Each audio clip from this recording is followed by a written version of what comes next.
Welcome back. Today we're going to be trying out the Ibanez Powerlead, the PL5.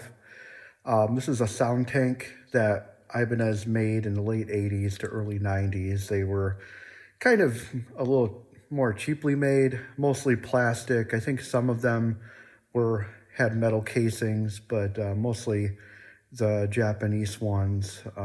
But there was I think the plastic ones were mostly Taiwanese, but today we're going to try out this vintage piece of history and see how it holds up. So let's check it out.